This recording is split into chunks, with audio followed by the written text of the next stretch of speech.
am making my most favorite summer dish because, yeah, it's good cold, warm, or hot. How's that possible? It's so simple. It's great if you're having guests over. I'm using heirloom tomatoes to make my heirloom tomato and pesto tarts. Yes. I love a good tarts. Yeah. I love tarts. Katie, if you don't mind using the heirloom tomatoes, just slice them about 1/4 inch thin. Okay.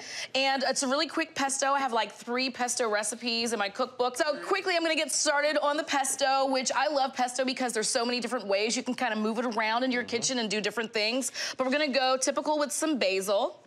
I like to cut it with some parsley because, you know, sometimes basil's a little bit expensive and parsley does the trick. Some thyme that I also have in my garden. And instead of pine nuts, because they're so expensive, why not some slivered almonds? Get those in there. I love using different nuts for a pesto. A little bit of garlic. Got some lemon juice and zest. I tell you what, this time of year, it's hard to do better than the tomatoes. It is. You know, I want to eat them at every meal. And then some parm.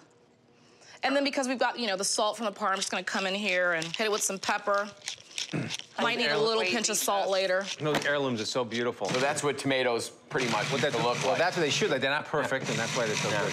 This recipe is for 2 of my tomato and pesto tarts. And this is just a store-bought pie crust. You put it into your fluted little dish here, put it into the oven, 425. You're gonna par bake it with some beads in there, pull it out, pull the beads off, par bake it a little bit more, and then bring it out. So only half of the pesto goes in. You can make 2 of these, it's good for a party. But then also think, if you don't wanna do like a round pie, you can also do a 13 by 9, and instead of doing a circle of the tomatoes, you can kind of shingle them in a row. Get a little bit more in here for a good coverage. I like that idea. And you can also use a regular pie pan if you don't have a fluted pan. Exactly. And then those tomatoes, Katie, that you sliced up. Let's pile them on. I'm gonna start on the outside and then just kind of shingle around. Shingle. That's beautiful. Really showcasing those. Not too much of an overlap. I like that you can make this ahead of time. This would be perfect for a brunch. It would be great for lunch with a little salad. The oven, after the par bake, you turn it down from 425 to about 375, and this takes about 45 minutes. So 375, 45 minutes, let it cool, and you are ready to go. Oh, beautiful!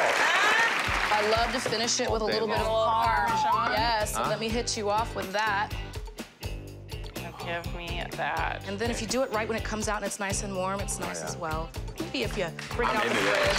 I can't wait. I like a good start.